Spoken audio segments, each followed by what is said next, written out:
We'll guide you through how to enable disabled apps on an Android. If you find this useful, then consider subscribing and liking the video. So for whatever reason you went and disabled an app, perhaps you weren't using it or you accidentally did it, and now you want to go and enable it again.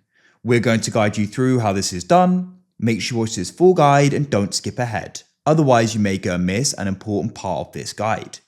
Without any other further ado, let's go and get started.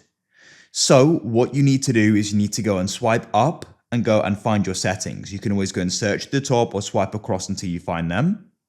Then in here, you want to go and scroll down and you need to go and find the option for apps, as you can see.